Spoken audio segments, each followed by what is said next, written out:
Hello and welcome to PGurus channel. This is Daily Global Insights, edition number 108. Today is March 1st, 2021, and I am with Sridhar Chityalaji. Sridharji, welcome to PGurus channel. As always, a pleasure to have you with us, sir. Namaskaram and good morning to everybody. And we are into, as you used to say, March Madness when the college basketball kind of kicks off and makes its way into the final. March is also a month the markets begin to kind of show some positive signs after a little bit of a rest at January and Feb. So we're hoping for some very positive news this month. We have a lot of news to cover, US news, also the CPAC. We are going to summarize it for you. We're going to talk about stimulus because there's a lot of developments there on the global news and also on COVID and on markets. Sridharji, let us start with the US news. So Biden has toured Texas and come back, and he is also thinking that he can get this immigration bill across. But don't you think that he's going to face some headwinds in that in the Senate? Is going to face tremendous headwinds, both from the Democrats who are borderline in terms of their elections coming up, in 2022. Is going to find problems definitely from the Republicans. So I don't think this immigration bill that he has is going to pass as is. There are some very good components in it, which is the acceleration of the business migration program, the agro workers who have been in the ecosystem, who have contributed, they may kind of accelerate their path to what you call residency and citizenship. Then there's also kind of immigrant workers who are, H-1B type of people who have been paying, they may get an acceleration. Then there's people who have been sitting in 10, 12-year queues for those who are green card holders who haven't got their citizenship. So he may begin to, those areas, there would be, acceptance from within the immigration bill. But the other side is going to be a problem, especially these 12 million people. There's also a word called dreamers. These are kids who came in and, who have been here and as part of the illegal aliens who have studied and made their way. Maybe they will also get a path because they've been in the system and there's record about them. But rest of the stuff, I think, is going to be a huge problem in terms of getting the bill through as is. And I think it is, I would say, is one of the most ill-conceived and hasty bills put together in terms of the passage. Also, we are hearing from the southern states the influx of these illegals, those who are traffickers and people with other types of druggies and peddlers and so on. The rate of those people attempting to cross the border is increasing. The number that I have heard ranges from 2,000 to 4,000 across the southern states. That's a big number. Is that a per day number, sir? Per day number. Per day number. 2,000 to 4,000. Attempting to cross, not who have crossed, attempting to cross. Remember, southern border is a huge border. It's not a small kind of a border. It starts somewhere, goes all the way to your place, which is kind of California. Yeah. So there is a fair amount of people attempting to cross. Anyway, so I think that the immigration bill, that's where that stands. Biden wants to reopen the schools by May, and we are not going to make a call on that. In fact, in the CPAC speech, Donald Trump wanted the schools to open today. So there's always going to be this thing where the opposition wants things done today, the ruling party wants to defer it. So we have to wait and see, and Sridharji can add. So I want to also make one more thing, sir, and that is that the rioters in Portland are back. Are these rioters without a cause or just anarchists? What do you make of it? So maybe you can club the answers for both these things. Well, I think on the rioters' side, I think that basically the story is that they seems to be dressed in black, whether you call them BLM or whether you call them Antifa, I don't know. But the story is that they're really, I think that this is being now witnessed. We have seen this not in riots, but law and order situation, crimes in Manhattan. We have seen it in Chicago. We have seen it in Washington, D.C. Washington, D.C. has also seen some of these guys come and disturb the evening diners because there's restriction on where the diners can sit. They all have to sit outside. But Portland is becoming more like an anarchy There seems to be a very well orchestrated movement between Portland. We have not heard as yet, but you will see something similar in Seattle as well. So between these two kind of cities, there's a real problem which is far deeper in terms of the malice. I just want to digress here for a minute before I come back. There has been hundreds of girls and women in Nigeria, Sudan, and other places, more specifically Nigeria, who have been taken away by Boko Haram and converted into sex slaves for this jihadi groups and force converted. So the question that's being raised in United States, if BLM is a movement that is legitimate, where would that BLM be within the context, and why some of these African nations where there's a real problem doesn't feature? So there's something deeper, with regard to these Portland riots, which is far more than what we can kind of see, and why the world is kind of asynchronous or discriminatory in terms of not condemning one but condemning the other. With regard to the schools, I think it's a union issue. There seems to be a lot of conditions being put by the teachers, and mostly this seems to be in liberal states. Texas is working. I think Florida is working. I don't know whether it is basically the collusion between the unions of the teachers union within the states with the state or local administration. And when you actually look at the stimulus, $170 billion in this particular stimulus set aside for schools, 170. That's an astronomical number, leaving alone the number that was set, which is close to 100 billion in the first two stimuluses. Beyond that, I don't want to comment. And on the final day of the CPAC conference, 3-day conference, Donald Trump made some telling points. And spoiler alert, you may not be surprised to know that a lot of things that we have been covering in the days leading up to this were actually mentioned by Donald Trump. Sir, maybe you can share some of the main points of his speech.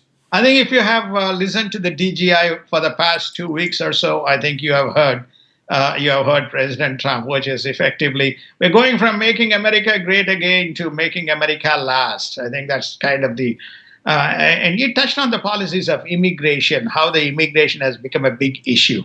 He's touched on the policy of energy, from being energy efficient and energy surplus and being one of the global leading exporters to now today energy deficient and being reliant and maybe energy importers to meet the demand, and that has its own energy security on the pricing side.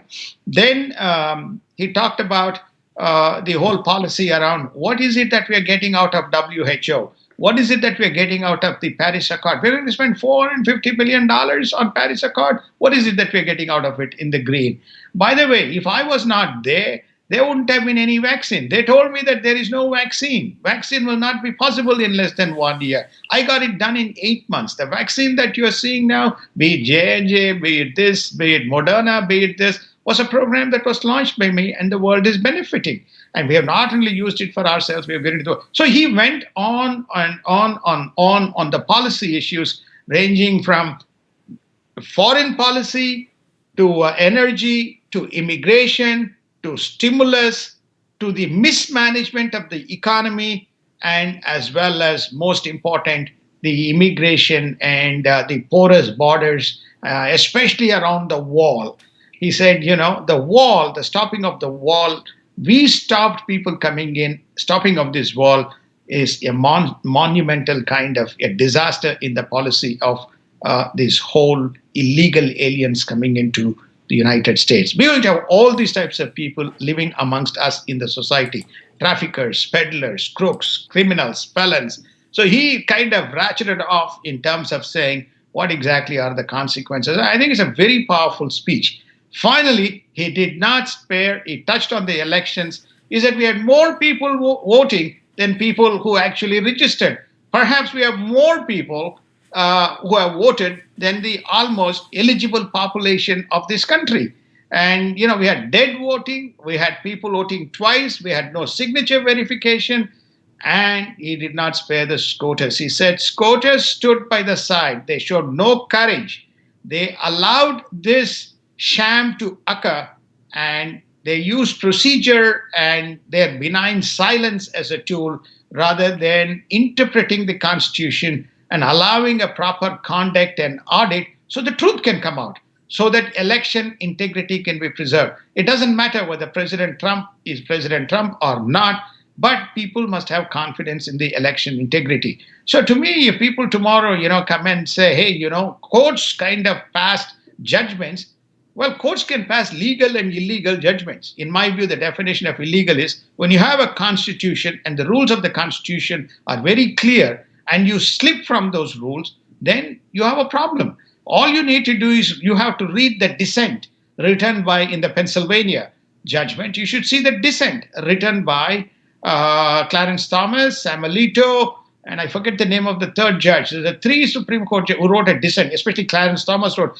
He said it is the job of the Supreme Court and it is the responsibility of the Supreme Court to set the Constitution right and to interpret the Constitution correctly. When the state legislatures are mandated to set the election process, you had the executive branch and you had the local judicial branch colluding and altering the roles, and it was our job to have clearly interpreted and given an opinion. We chose not to do. This was his dissent. You can go and read the dissent in fully, because Sam Alito was responsible as the district court judge for the Pennsylvania. There are 5 judges who were appointed for the 5 battleground states, and Sam Alito was responsible for Pennsylvania. So I think that all these things was highlighted by him. And in my view, I think it's a very powerful speech. Of course, you can call me as the Trump supporter because I've laid down all these things, because there is nothing that I see in Biden's policy. I'm sorry to say, nothing. We're not talking about Bill Clinton here. We're talking about Joe Biden in terms of the policies, and everything that he has done so far is detrimental to the interest of United States. Detrimental. We already got 28, $29 trillion debt piling up, and he wants to add more debt. We'll touch on that in a minute. Yes, indeed. And other speakers at CPAC were very emphatic. Kevin McCarthy thinks that the Republicans will win back the House in 2022. And South Dakota governor had some things to say. Would you like to kind of touch upon some of the highlights of the various speakers at CPAC, sir? I think South Dakota Governor Kristi Noem, she stands tall. She could be the vice presidential candidate. Not should, but Trump has almost hinted he would be contesting the 2024. Her view was very clear. It's not COVID. It is the policy of the government, which is to shut down, that basically cost the economy. That was kind of the first point. The second point was this is in many liberal states, not in her state. Florida and South Dakota were, doing quite well. Richard Grenell, who is likely to be contesting for the governor, says, "America first, make America great again" is here to stay. Mike Pompeo touted much of the work that they had done on the foreign policy and how, they were able to rein in China, North Korea, and so on, and also the Abrahamic Accords that was signed, and moving of the Israeli embassy to Jerusalem. And then in terms of, as you rightly said, Lindsey Graham and as well as Jim Jordan highlighted that, if you are going to be antagonistic to Trump, you have no hope that you would be winning the 2022 elections. So there was widespread, including Mitt Romney and Mitch McConnell, indicated that should Trump contest, he would be the clear winner. The most important decision, Trump made a point: I have no intent to divide the Republican Party. I want one Republican Party, and I'm standing by the Republican Party, and we are not going to allow Democrats to breach and break our votes, and therefore I'm here and I'll be supporting every candidate. And then he touted his record and said he had 21-0 success in Senate, and then he had because you remember the runoff came after November 3rd. It came in January 6th. In the House, they brought the majority down to about less than 5-6 seats. So he touted his performance even on the election side. And in stimulus, this is the main points today that we are going to be talking about, because the 1.9 trillion stimulus bill has passed the House and now is up at the Senate, and it may find some resistance there. There may be some things that might get dropped, and then there will have to be a reconciliation. But the main points on the stimulus bill is every individual is going to be getting $1,400 per head. So that is 1,400. If you have a family of four, you're getting 5,600 right off the top. In unemployment benefits, $400 a month. I think 6 more months from whenever it kicks in. And the most important question, sir, that I want you to answer, because you are a numbers person, is that there is 1 trillion surplus that has been unused from the previous initiatives that have been done for COVID. And on top of that, we have unused money that has come back, I think about $350 billion or $400 billion. Let's say 400 billion.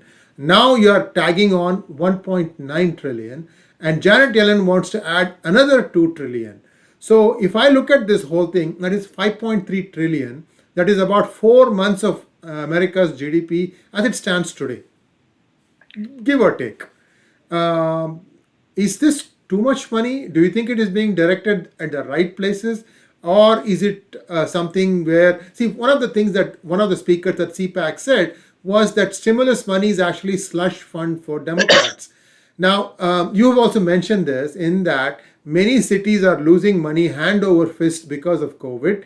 And those are the cities that the Democratic leadership wants to top up, to make it look like San Francisco or Portland or Seattle. All these are Democratic run cities. So just make some sense out of the numbers here, sir. And this is really the core of our program today, because nobody else does numbers as well as Sridharji. Please take it away, sir. Well, thank you so much for that. Look, I think this is. Let me kind of touch on 2 points. One is we have $1 trillion unspent, okay, and then we have about 400 to 500 to small business. So, which means there's $350 billion in this stimulus that is set aside for local, state, and tribal, is all going to fix the balance sheet of the mismanaged democratic administrations in various states. So it has nothing to do with COVID. So you are taking good money to solve a bad problem and allow the bad problem to continue, because you're cleaning up the balance sheet for the next drawdown for them to happen. So there is no accountability for the culpability of some of these states. So that's number one. Number two is, remember, there's also another $120 billion buyback of various assets to feed the balance sheet of the corporates and mid corporates. That money is in the system. That's close to about $1.4 trillion for 2021. Then you're talking about the $2 trillion. They're saying there's no jobs when the unemployment numbers are dipping. Probably they are making this unemployment, they're probably setting aside this for these 12 million illegals who are going to be normalized, and trying to come up with a funding program to accommodate. They call it as the infrastructure spend. They need to develop the infrastructure. So they want to set aside $1 trillion for infrastructure. The Jobs Act that came during Obama was an unmitigated disaster. It didn't deliver any infrastructure, but the money went into the system. The infrastructure remains as bad or as poor across the United States as it was the case. For example, Biden used the Texas issue as an example and say, now I'm coming up with $1 trillion and states like Texas can benefit. No, in the case of Texas, it's not the pure lack of infrastructure. That's a common problem that will be addressed, but it is because of, in a short span of time, you had cold and freeze outs, people couldn't get access, and they couldn't complete the maintenance operations to restore because things happened very fast. So therefore, to me, this number is astronomical. This will push the debt to. I think we covered this, at length. This could push this to about 32, 33 trillion dollars of debt. And today we are at a reasonably lower interest cost that we can fund. Remember, people tell America can fund money, America can print money. Well, it cannot, it can print money, but it has to give the printed money to somebody at some rate so that they can take that money and borrow that money, and basically United States pays interest. It cannot just print money and not have the other side of the balance sheet managed. So therefore, please don't make an assumption that yes, US has the ability to print money, but at the same time there has to be a buyer for that money. To give an example, India today holds close to $218 billion of US debt, and Brazil holds close to $250 billion of US debt. Remember, these countries have come, in more recent in terms of their horizon. Previously, it used to be Japan, China, Saudi Arabia, and broadly the EU countries which held the debt. Of course, Mexico and some of the LATAM countries. So we are seeing what we are seeing here is this huge amount of debt, which is going to become a burden on the balance sheet as you look at the next 3, 4 years out. What will that do to social security, which is defunct? What will that do to the healthcare system, which is defunct? And we are expanding that as well. Remains a very big question mark. We will do probably a separate discussion on various, we call it as the 17 disasters of Mr. Biden. We will have a session on that. We just, there's not enough time to cover here. But this stimulus bill, especially this $5,600 and $3,600, getting all the illegal people into their ledger is an unaffordable program that we are going to. And this $2 trillion that Janet is talking about is not only the 1 trillion, but they want to give money to this Paris Accord and Green Accord, something in the range of 100 to 450 billion dollars. Everybody is looking at United States and saying, "Welcome back, because you are the bank that's going to fund us while we kind of do other things." In global COVID news, the new player in town is Johnson and Johnson. It has a single-shot vaccine. It's got some stellar properties. One is that it is only 65% effective. But the more important thing about Johnson and Johnson is it's a single-shot vaccine. Plus, Johnson and Johnson claims that it is 100% effective against serious COVID cases that might result in death. So something that is quite compelling about Johnson and Johnson, and that is also different from the other two, Moderna and Pfizer, is that Johnson and Johnson, you can store it in a normal fridge, and it doesn't require any special storage facilities either. So this seems to be a new compelling option. What are your thoughts, sir? I think that it is, to me, this is, if J&J take off, the world has solved a big problem, because it almost halves in terms of the duration, in terms of treating and completing the process, in terms of mass vaccination program. So to me, this is what you call game changer in the vaccination. And India's vaccine diplomacy wins hearts in Latin American countries. Brazil is getting millions, and so is Central American countries. So this is, I think, an excellent move. I think India has probably first realized that you need to have this thing eradicated to the last person. Otherwise, there is always going to be a risk of super spreader and the same thing coming all over again. So from that point of view, I think India is a hands down winner against China, isn't it, sir? It is. It is. I think in 3 areas, India has come out of COVID turning adversity into an advantage. One is this mobile development of the mobile and mobile manufacturing and all the kind of adjacent electronics. As you probably are aware, that Apple moved its iPad manufacturing from China into part of the manufacturing into India. The pharmacy, the pharmacy, and it's a called the rightly word is India is the global pharmacy.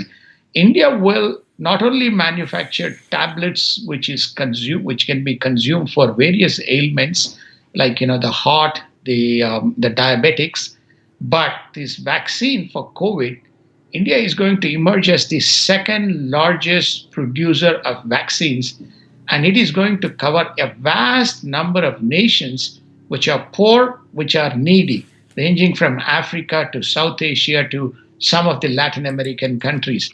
I think the number that I had mentioned, or the number that we had seen, is close to 3.2, 3.3 billion is the vaccines that's going to be produced in the near term. Of course, United States is the leading with about 5.6 billion vaccines produced for not only domestic consumption but for exports as well.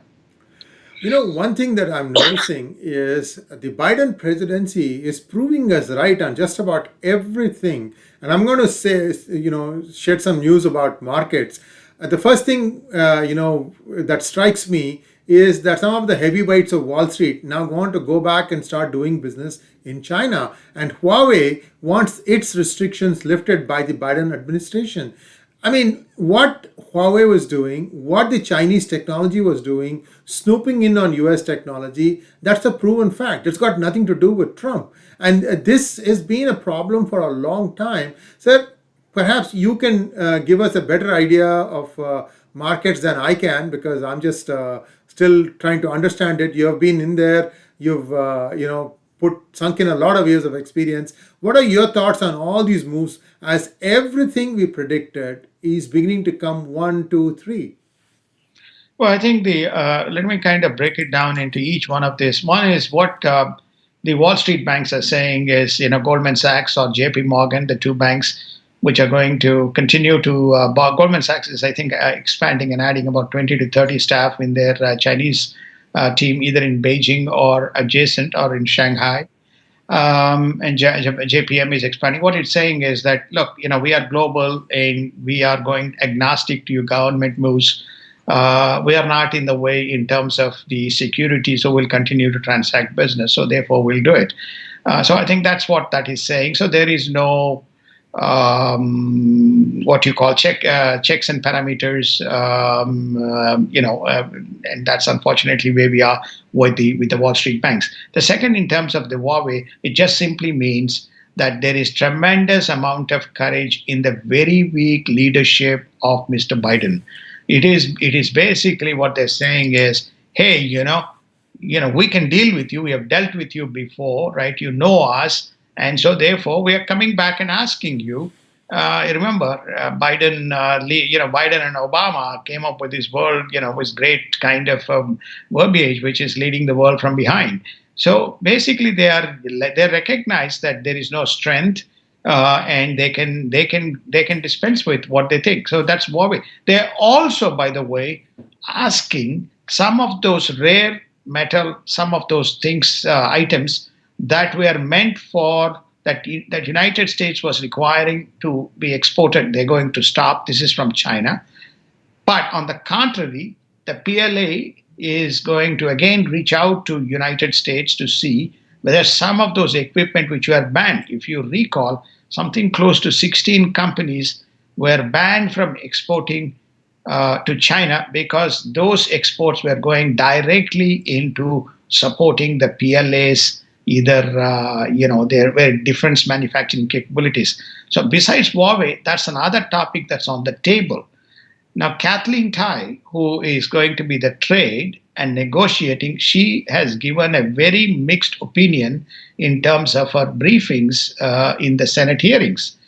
And what she has stated is that she would be flexible and inclusive and exclusionary approach. So that is the.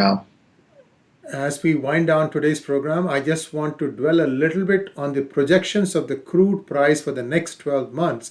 And it is expected that crude will be rising between $5 to $10. So there's going to be more pain at the pump, especially for countries like India, who is smarting from the cost of 1 liter of petrol crossing 100 rupees. Guess what? This is going to take it to 125 very, very fast. And unless some urgent measures are undertaken, Sridharji, why do you think that the forecast is saying it's going to go up by $5 to $10 when the demand is still only slowly coming back up? The demand hasn't really picked up.